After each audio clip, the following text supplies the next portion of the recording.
وعدہ پروردگار کا ہر انسان سے صرف ایک بات کا تھا.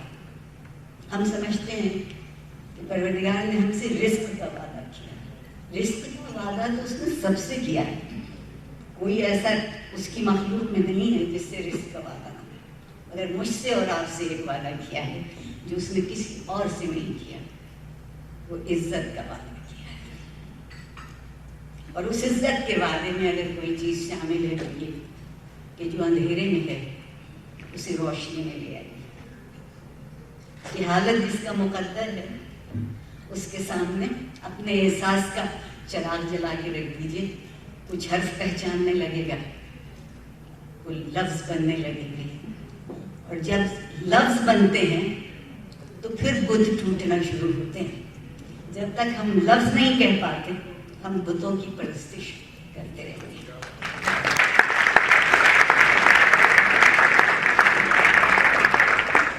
میں ایک بہت معمولی مگر بہت پرانا باقی استاد ہوں,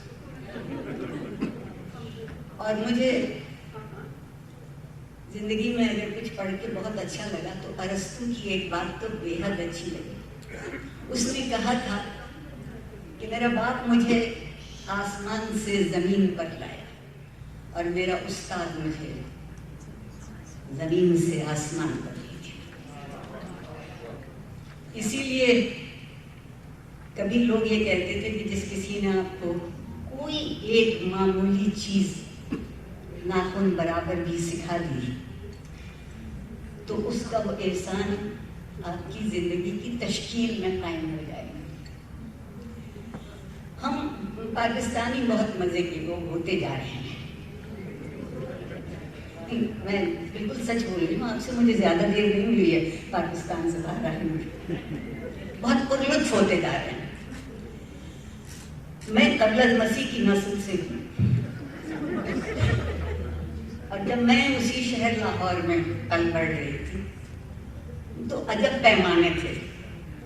لوگ کہتے تھے کہ ہمارے پڑوسی بہت اچھے لوگ ہیں, بہت شریف لوگ ہیں, ان کے گھر سے کبھی اونچی آواز نہیں آتی.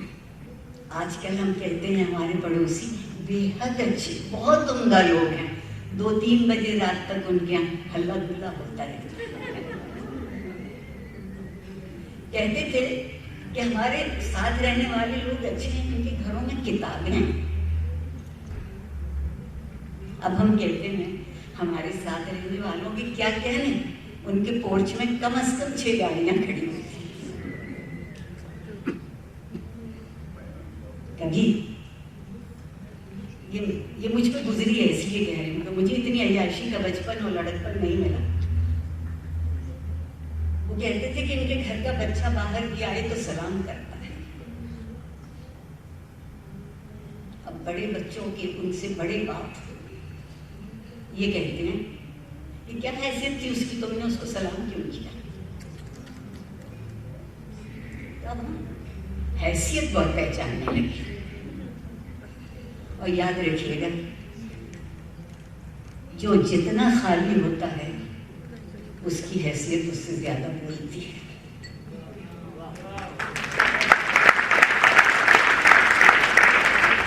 جو جتنا بھرپور ہوتا جاتا ہے اس کی آواز سرگوشی ہوتی جاتی ہے. میں نے اپنی زندگی میں یہ بھی دیکھا کہ نعرے لگانا بڑی اچھی بات ہے. ایک تو خامخواہ میں یوگا کی ورزش ہوتی رہتی ہے, وہ کے لہرا لہرا کے بہت جلدی. اور وہ جو بات کوئی آپ کے کندھے کے پاس آ کے آپ سے سرگوشی میں کہتا ہے وہ زندگی بھر آپ کے اندر دہرائی جاتی ہے. ہم نے بہت اچھا سودا کیا ہے پاکستان. ہمیں یہ سمجھایا گیا تھا کہ سب سے اچھی زبان خاموشی کی ہوتی ہے, کیونکہ احساس کو لفظ نہیں چاہیے ہوتے. ہم ثابت کر رہے ہیں کہ احساس کون سی چڑیا کا نام ہے. اصل چیز تو شور مچانے سے. آپ لوگ آج جہاں اس کام کے لیے مدعو ہیں، میں جب امریکہ آتی ہوں مجھے امریکہ پہ ترس آتا ہے، ترس۔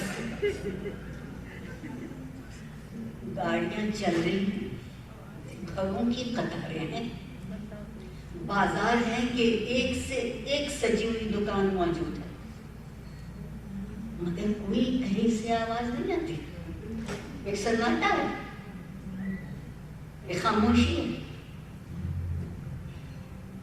مجھے ایک دفعہ امریکہ بلایا گیا کہ میں آ کے تقریر کروں کہ پاکستان میں جمہوریت کا کیا حال ہے۔ آج دیکھیے میرا کیسا کیسا امتحان ہوتا ہے۔ ہم کو پتہ نہیں تھا کہ پاکستانی کو بلایا۔ میں نے ان سے کہا کہ آپ لوگ جمہوریت کے معنی ہی نہیں جانتے۔ آپ کے یہاں 7 بجے اگر دفتر شروع ہو یا کام شروع ہو تو سب 7 بجنے میں 10 منٹ پہ کھڑے ہوتے۔ آپ چلیے میرے ملک کے افسر سے جمہوریت کے معنی پوچھیے۔ 7:30 بجے دفتر لگتا ہے، 11:30 تک آ جاتے ہیں، اور جب 11:30 بجے آتے ہیں تو فوراً ہی کوئی بے حد حساس میٹنگ شروع ہو جاتی ہے دوستوں کے ساتھ، جس میں کافی اور سینڈوچ کا ہونا بہت ضروری ہوتا ہے۔ اس سے سنجیدہ میٹنگ کبھی ہو نہیں سکتی پاکستان کے مستقبل اور مقدر کے لیے۔ سینڈوچ کا ایک بہت اچھا لطیفہ سنیے آپ کو، جو لوگ اردو سے مس رکھتے ہیں، شعر سے مس رکھتے ہیں۔ ایک دفعہ کشور ناہید اور ہماری بہت کمال کی شاعرہ، جس کی کمی بہت ہم محسوس کریں گے، فہمیدہ ریاض، وہ دونوں احمد فراز صاحب سے ملنے گئی۔ احمد فراز صاحب ان دنوں وزارت اطلاعات میں کام کرتے تھے۔ انہوں نے گھنٹی بجائی، چپراسی آیا، فراز صاحب نے کہا کہ چائے وائے لے کر آؤ۔ وہ جانے لگا تو کشور نے کہا کہ صرف چائے بنا رہے تھے، وہ سینڈوچ کیوں نہیں؟ فراز نے کہا کہ تھوڑی سینڈ بھی لیتے آنا، وچ تو آ گئی ہے۔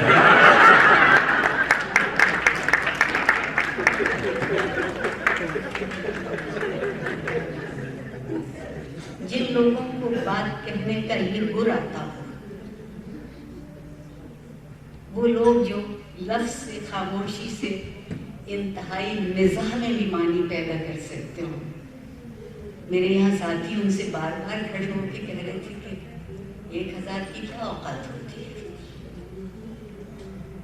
ایک دفعہ بھی کافی تھا۔ لیکن ایک بہت اور لطف کی بات آپ سے کہوں، میرے گناہوں میں تو اضافہ ہوگا۔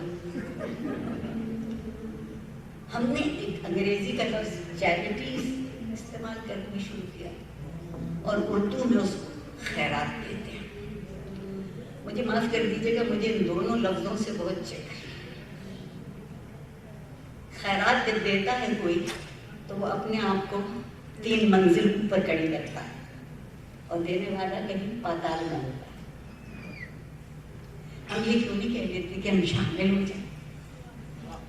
ہم یہ کیوں نہیں کہہ دیتے کہ آئیے ذمہ داری کو مل کے بٹا دیں؟ 4 لوگوں سے نہیں، میرے لیے یہ بات بڑی ہے تو زیادہ لوگ شامل ہو جائیں۔ آپ مجھے اس کے لیے بھی زندہ واپس چلے جانے دیجیے گا کہ ہم رحم نہیں کرتے، ہم ترس کھاتے ہیں۔ ترس میں تکبر ہے اور رحم میں ایک خاموشی ہے، ایک لمس ہے، ایک لاواز آواز ہے، ایک کوئی فیل ہے، وہ دے دیجیے۔ پاکستان کی سب سے بڑی مشکل یہ ہے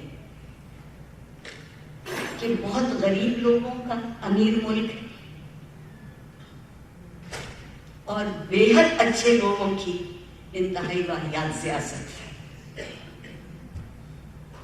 پاکستان کا ہر آدمی بیکار نہیں ہے، مجبور ہوا ہے، اور سیاست کی دکان کیسے کیسے چمکائی جاتی ہے۔ مجھ سے نام نہ پوچھئے تو اپنی ایک گستاخی میں آپ کو شریک کروں کہ میں ایک دن اپنی بالکل جان ہتھیلی پہ رکھ کے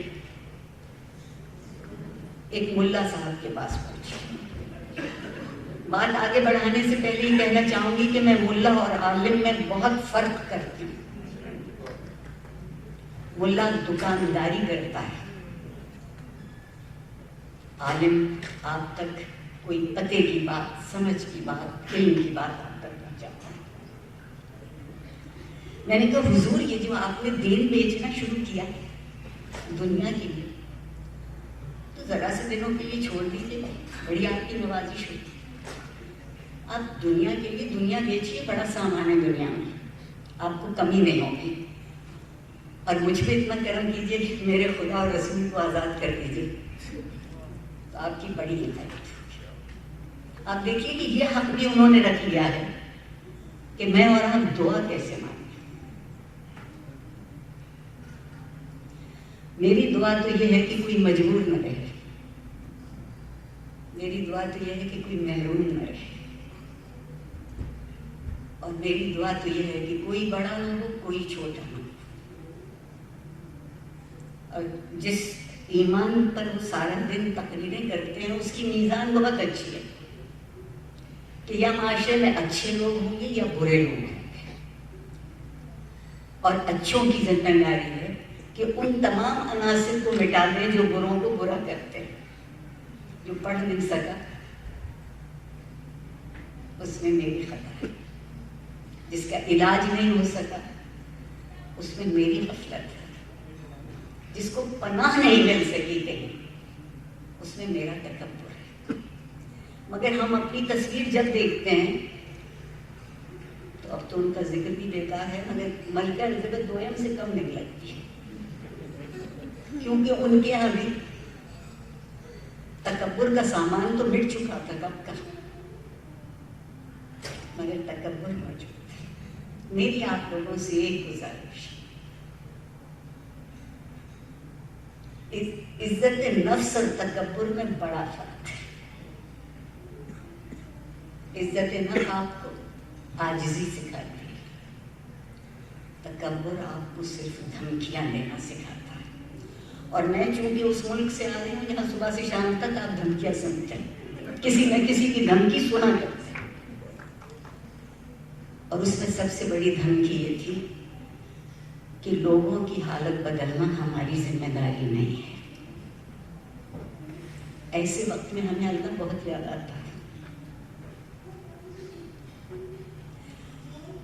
لوگوں کو بدلنا میری اور آپ کی ذمہ داری ہے، کسی اور کی ذمہ داری نہیں ہے.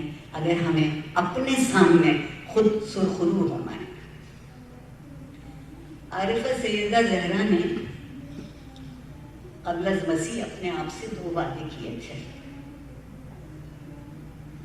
پہلا وعدہ یہ تھا کہ پروردگار مجھے اتنی توفیق دینا کہ میں ہمیشہ اپنی آنکھوں میں آنکھیں ڈال کے دیکھ سکوں. مجھے اس کی پرواہ نہیں کہ دنیا مجھے کیا سمجھتی ہے، میں کس کس کو جا کے سمجھاؤں گی کہ میں کون ہوں، میں کیا ہوں، میں کیا سوچتی ہوں. لیکن اگر میں نے اپنے لیے کوئی لکیر کھینچی ہے تو مجھے اس سے نیچے نہیں اترنا چاہیے. اور آپ میں سے بہت سے لوگ ایسے ہوں. اور دوسری بات میں نے خود کو یہ سمجھائی تھی جو میرے بہت کام آئی ہے کہ جو زندگی شکرانے کی خوشی میں گزر سکتی ہو اسی شکایت کی تلخی میں کیوں گزارا جائے.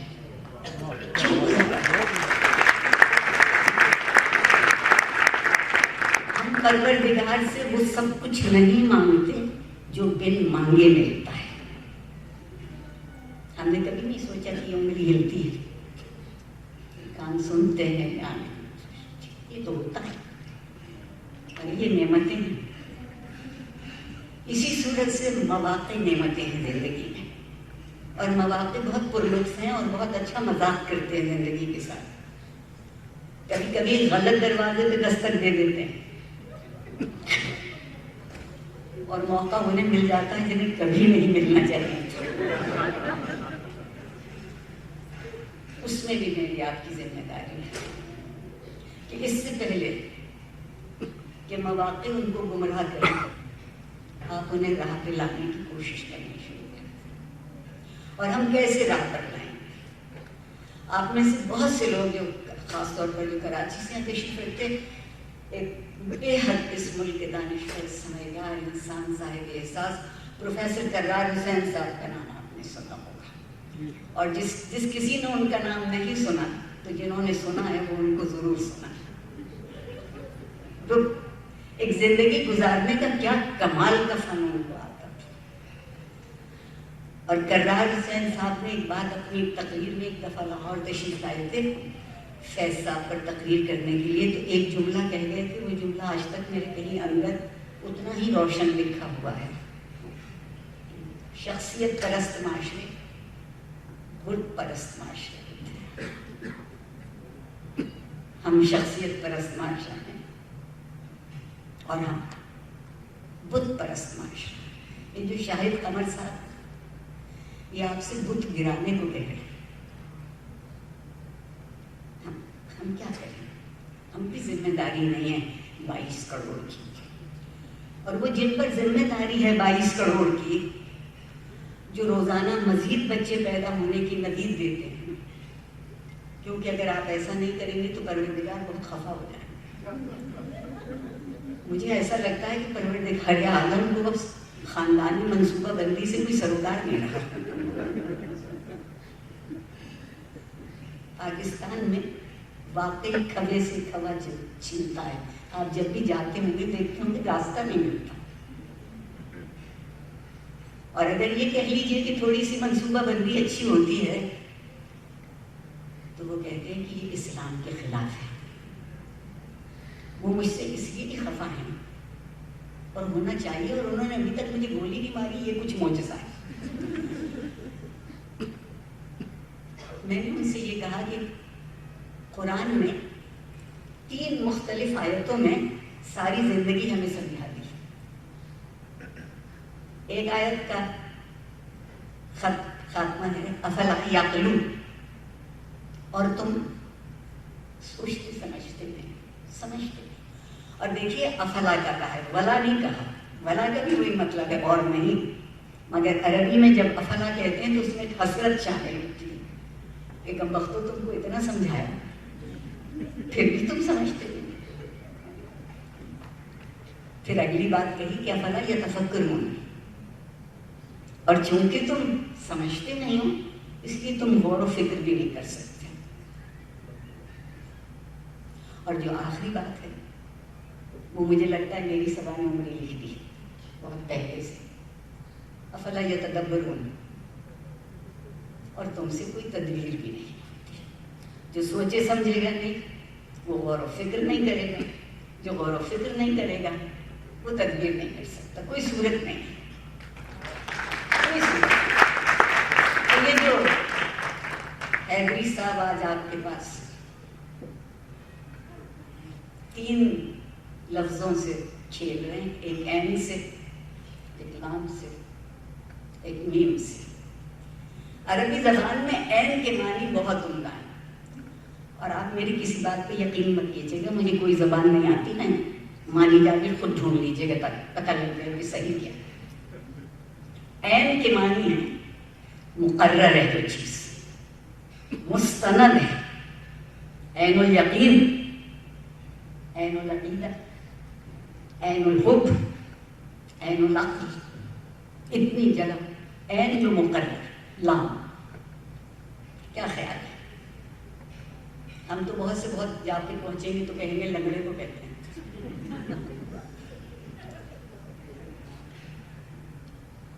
لاہوت جو کبھی مٹتا نہیں،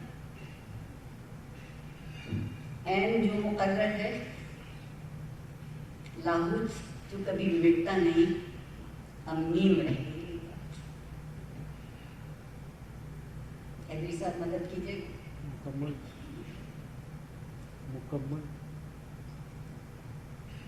آپ عین مقرر، لام، لاہوت مٹے گا نہیں، میم معجزہ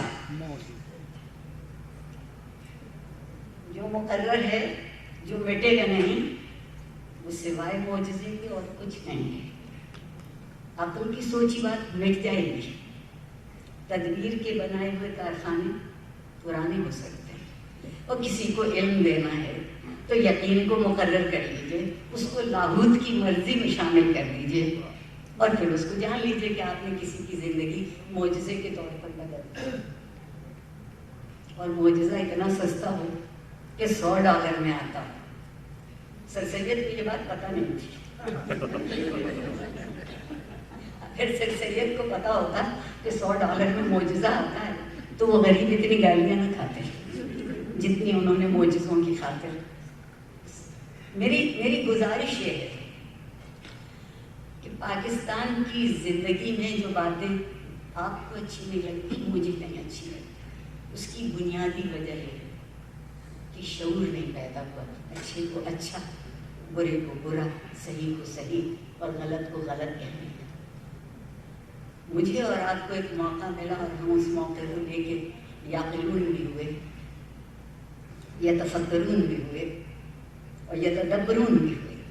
تو میری اور آپ کی اخلاقی ذمہ داری ٹھہری کہ یہ 3 باتیں ان تک بھی پہنچا دیں جو صرف $100 میں پہنچ جاتی. وہ بہت سستا ہے.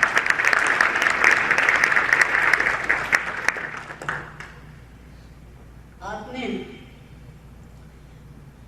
بے وضو کی بات کی تھی. بے وضو تو وہ رہتے ہیں جو سارا دن وضو کے مسئلوں کو بیان کرتے ہیں. جس کی نیت باوضو ہو اس کو 2 بوند پانی کی ضرورت نہیں ہوتی.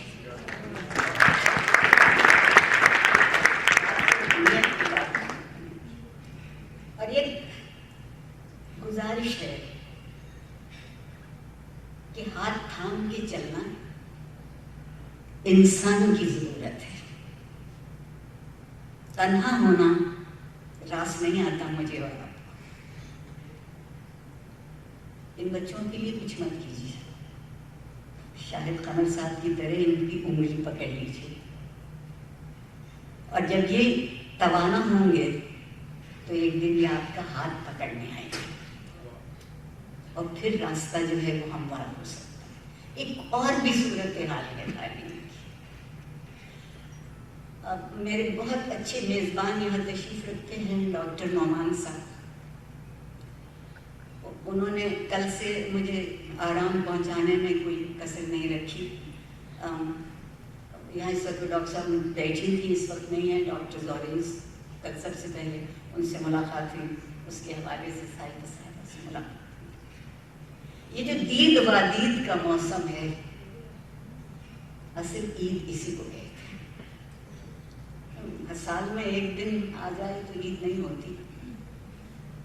سال میں جب کبھی بھی میرے دل کے منظر پر کوئی نئی تصویر ابھر آئے اسی دن عید ہو جاتی ہے. عید منانا اتنا مشکل نہیں ہے، بالکل مشکل ہے. میں جو بے وضو سے بات شروع کی تھی وہ ایک بڑا ظالم کمینہ شخص ہے، مگر مجھے اس سے محبت بہت ہے. اس کا نام غالب ہے.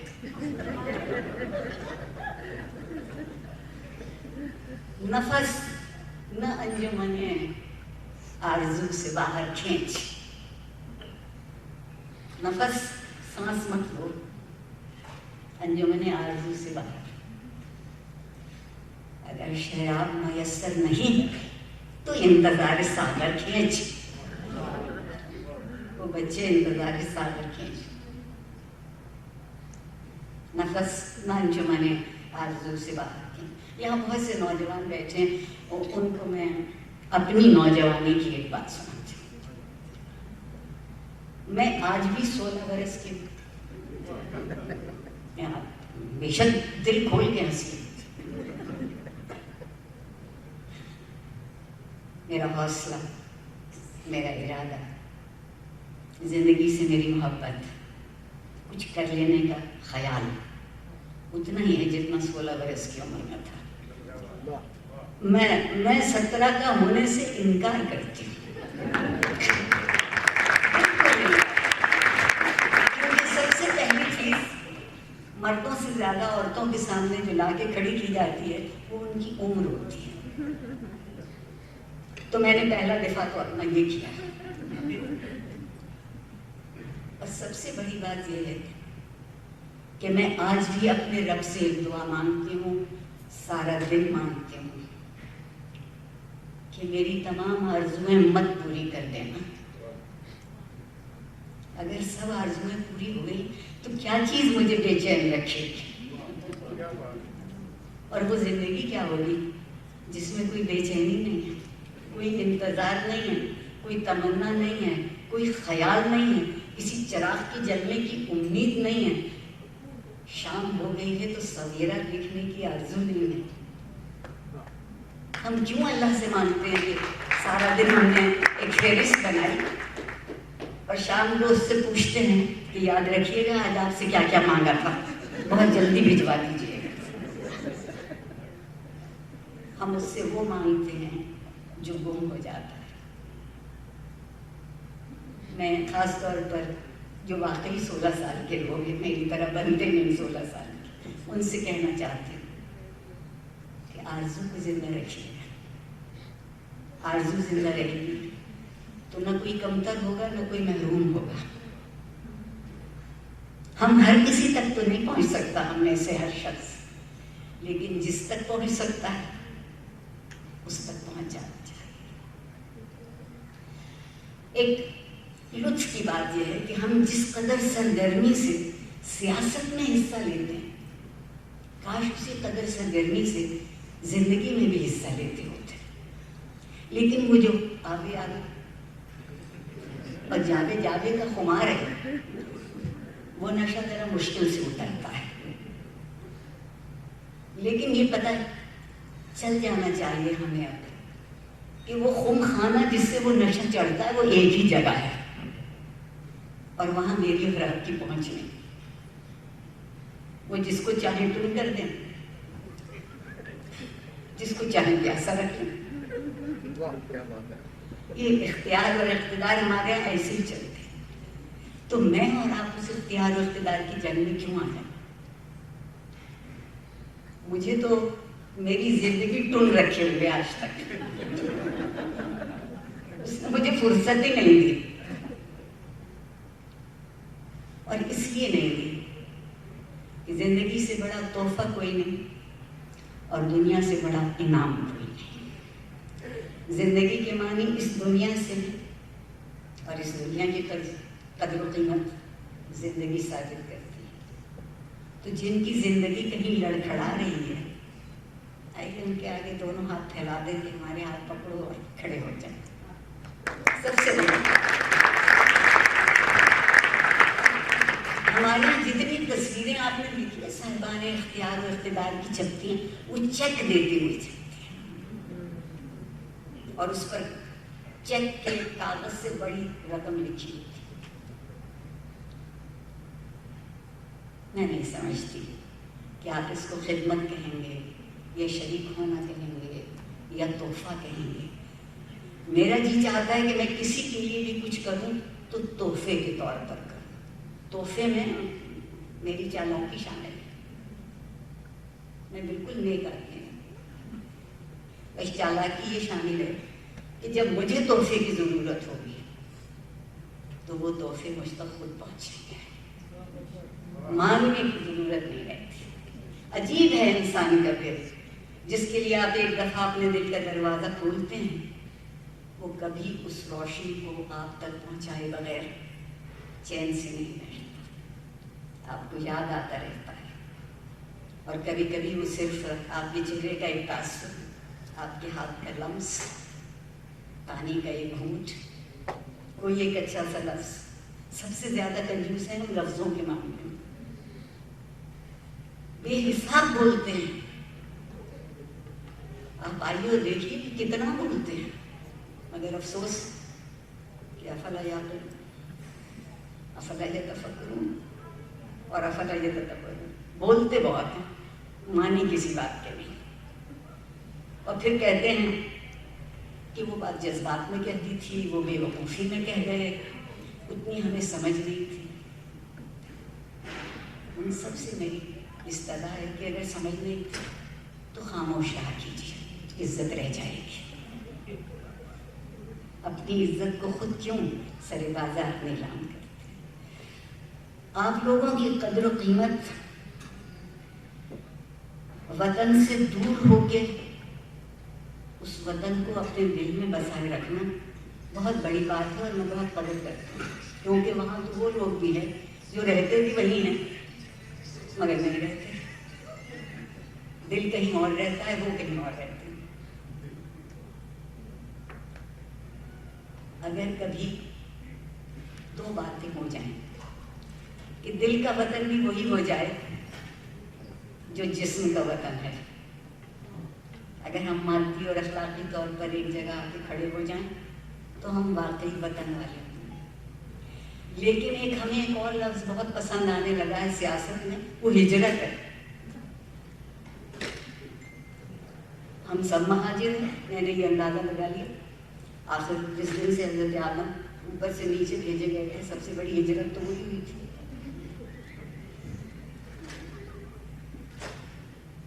ہجرت انسان کو آزمانے کا نام ہوتا ہے، ہجرت خود پہ ترس کھانے کا نام نہیں ہوتا۔ آپ ہجرت میں رعایتیں نہیں مانگتے، ہجرت میں تو آپ حق بھی دینے کو تیار ہوتے ہیں اگر ہجرت کو ہجرت سمجھیں۔